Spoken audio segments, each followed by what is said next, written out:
Hello everyone, welcome to Mohawk Bariatrics and Robotic Surgery Center. Myself, Dr. Daksha Chitle, working as a bariatric nutritionist since last 10 years now. Every day in our OPD, we come across many inspiring and interesting stories. So today, we have one more interesting story to listen, and this time we have Mrs. Nisha with us. Welcome ma'am. Thank you. Hello. So ma'am के बारे में आज हम ma'am से ही जानना चाहते हैं कि उनका वेट लॉस जर्नी कैसा था। मेरा एक्सपीरियंस बहुत अच्छा रहा क्योंकि मेरा वेट पहले 83 था और मुझे थायराइड था, इसलिए मेरा वेट इतना गेन हो रहा था कि मुझे खुद को तकलीफ हो रही थी कि मैं अपना वेट कैसे गेन करूं। फिर मेरे हस्बैंड ने मुझे सजेस्ट किया कि तेरा यही ऑप्शन है लास्ट वाला, और मेरे हस्बैंड ने सब कुछ तैयारी करके मुझे यहाँ भेजा और मैंने ये सर्जरी करवाई। जब आप ये सर्जरी का डिसीजन ले रहे थे, जब आपका घर पे डिस्कशन हुआ अपने हस्बैंड के साथ, आपने जब ये प्लान किया होगा, तब ऐसा क्या आपको रीज़न मिला या ऐसा क्या मोटिवेशन मिला जिसने आपकी ये जर्नी बहुत ईजी कर दी, ये डिसीजन ईजी कर दिया? मेरे हस्बैंड को लगा कि मेरा वेट ज़्यादा बढ़ रहा है और मेरा थायराइड भी ज़्यादा बढ़ गया था, मेरी मेडिसिन बढ़ गई थी और मुझे बॉडी पेन ज़्यादा हो रहा था।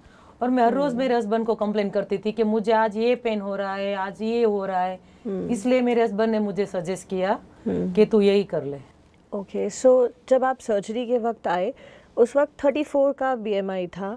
अभी एकदम आइडियल BMI है आपका, जितना हर कोई चाहता है कि उसका उतना BMI हो। सो वो जो सफ़र था, उसमें कोई लोग आपको मिले जिन्होंने शायद मना किया, किसी ने बोला कराओ, तो वो क्या उन लोगों का रिव्यूज़ पहले और अब में क्या था? पहले मुझे बहुत लोगों ने बोला कि ये मत करो, बढ़ जाएगा वजन, आपको कमज़ोरी आ जाएगी। सब लोगों ने कई बार मुझे बोला था, लेकिन मैंने किसी की बात नहीं सुनी। और मैंने जब ये करवाया तो मुझे भी प्राउड हो रहा है कि मैंने ये अच्छा किया कि मैंने ये सर्जरी करवाई। वो लोग दोबारा मिले आपको? हाँ, मुझे दोबारा मिलके बोल रहे हैं, सबको लगता है कि अब हम भी करवा लिए। ओके, सो पहले वाली निशा और अब वाली निशा का कॉन्फिडेंस बहुत अच्छा रहा। सब मुझे बोल रहे कि तू अब छोटी हो गई, छोटी बच्ची जैसी लग रही है, ऐसा बोल रहे हैं सब लोग मुझे। तो इंटरेस्टिंग। सो शॉपिंग में कुछ फ़र्क पड़ा या लोगों के कॉम्प्लीमेंट्स में फ़र्क पड़ा? हाँ, सब में कपड़े भी मुझे कम होने लगे, छोटे होने लगे, और सब मुझे अच्छा ही बोलते हैं अब तो। सो अब घर वाले या आपके रिलेटिव्स ऐसा घर कहते वाले, हैं? रिलेटिव, सब लोग। ओके, सो आपके फ्रेंड्स ऐसा तो नहीं कहते ना कि हमारी फ्रेंड बदल गई या कुछ? नहीं, वो तो सब बोल रहे हैं कि आप कितनी अच्छी दिख रही हो, छोटी लग रही हो, बच्ची जैसी लग रही हो, ऐसे बोल रहे हैं। और आपका ओवरऑल एक्सपीरियंस अभी इन 6 महीनों में कैसा था? बहुत ज़्यादा अच्छा था, क्योंकि मुझे ऐसा लगा ही नहीं कि मैंने सर्जरी करवाई है। 1 मंथ मुझे थोड़ी दिक्कत हुई थी, लेकिन बाद में तो सब नॉर्मल हो गए। अब मैं सब कुछ कर लेती हूँ। ओके, और इस पूरे वेट लॉस जर्नी के दौरान आपको आपकी फैमिली से, फ्रेंड्स से बेस्ट कॉम्प्लीमेंट क्या मिला अभी तक? मेरे हस्बैंड का मिला मुझे ज़्यादा। तो सर ज़्यादा इम्प्रेस हो गए आपसे? हाँ, बहुत ज़्यादा। ओके, तो सर ने आपको नए शॉपिंग की एक और लिस्ट दे दी होगी और एक नया क्रेडिट कार्ड हाँ, की आप मेरे जाके हस्बैंड ने अच्छे से। बोला कि तू अब फिटिंग में ही कपड़े पहनना, तू इसमें अच्छे लगते हैं ज़्यादा। सो मैम, सर का चूँकि बहुत ज़्यादा सपोर्ट था, सो मैं पूरे मोहक बेरियाट्रिक्स की तरफ से सबसे पहले तो सर को थैंक यू बोलना चाहूँगी। बट आप मुझे एक बात बताइए, जब ये डिस्कशंस और सारा वेट लॉस तो हो गया, हमने जो अचीव करना था आपने अचीव भी किया, अचीव करने के बाद पहला फीलिंग, पहला रिएक्शन आपका खुद का कैसा था?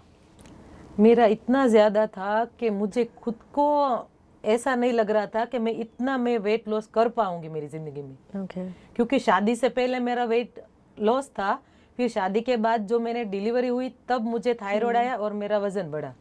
फिर मुझे लगा कि मेरा वेट लॉस नहीं हुआ, क्योंकि मैंने सब कुछ कर लिया था।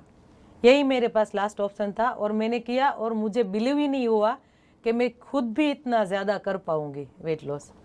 इस पूरे ट्रांजिशन में जब आपको चेंजेस आते गए, तो आपको ऐसा कभी ऐसा महसूस हुआ कि ये डिफ़िकल्ट है, मुझसे नहीं हो पाएगा? आपको मेंटली मोटिवेटेड रखने के लिए आपने खुद को कैसे सपोर्ट किया? नहीं, मुझे ऐसा नहीं लगा। मैंने अपने आप पे कंट्रोल किया, क्योंकि मुझे पता था कि मेरे हस्बैंड ने मेरे पे ये लास्ट चांस दिया था मुझे, और मुझे सपोर्ट किया था, इसलिए उसके लिए मैंने ये सब किया। सो कई बार मैम हम ऐसे पेशेंट से मिलते हैं जो ये डिसाइड करते हैं कि हमको सर्जरी करानी है, बट देन फिर एक सडन उनका माइंड में थॉट आता है कि अब तो हो गया, we are 40 plus, we are 50 plus, अब क्यों कराना है, नहीं कराना है, या कंफ्यूज रहते हैं कि कराना चाहिए या नहीं। तो ऐसे फीमेल्स को आपकी कोई एडवाइस? हाँ, ज़रूर मैं दूंगी, क्योंकि यही तो उम्र है अपनी ज़िंदगी जीने की। पहले छोटे बच्चे थे तब हम घर में सब पूरा दिन ऐसा हमारा टाइम चला जाता था। तो बच्चे अब बड़े हो गए, अब हमारी जिम्मेदारी भी पूरी हो गई, तो हम अपने लिए तो खुद कुछ करें, तो हम यही करेंगे तो भी हम आगे बढ़ पड़ेंगे ना। ग्रेट इंस्पायरिंग इनफैक्ट एडवाइस है ये सबके लिए। So ma'am, as a female हम सबके ऊपर एक फैमिली का प्रेशर रहता है ना कि हमको घर भी संभालना है, खुद को भी संभालना है। तो सर्जरी के बाद आपने खुद को कैसे संभाला और घर को कैसे संभाला, वो एक्सपीरियंस आप थोड़ा बता पाएंगे? हाँ, मेरी शादी हुई तब से मैं अकेली रहती हूँ, इसलिए मुझे पहले से एक्सपीरियंस था ही। इसलिए मैंने बच्चों को और हस्बैंड को और घर को सबको मैंने मैनेज किया है, अपने हिसाब से ही मैंने सब कुछ किया है। ओके, तो सर्जरी के बाद के जो चेंजेस थे उसके साथ घर की रिस्पॉन्सिबिलिटी इजीली मर्ज हो गई, ऐसे कुछ एक्स्ट्रा एफर्ट लगाना पड़ा आपको कभी? नहीं नहीं, ऐसा तो कुछ नहीं हो। कई बार एक मंथ में मुझे दिक्कत थोड़ी सी हुई थी, लेकिन वो मैनेज हो जाती थी, और मैंने ऐसे ही अपना 6 मंथ मैंने पूरा किया अभी।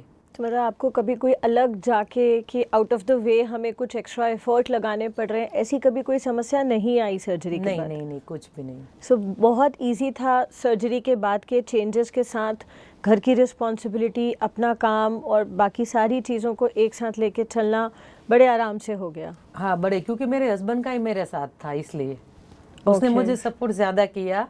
उसने मुझे आराम कर सब मुझे करवाया, इसलिए घर पे भी ग्रेट, और मेरे बच्चे ने भी। वंडरफुल। सो मैम, सर्जरी के बाद एक बेसिक कंसर्न ये भी रहता है कई बार फीमेल्स का कि कहीं कोई स्कार्स तो नहीं होंगे, हम हमारी चॉइस के कपड़े पहन पाएंगे क्या? तो वो प्रेशर आपने कैसे हैंडल किया?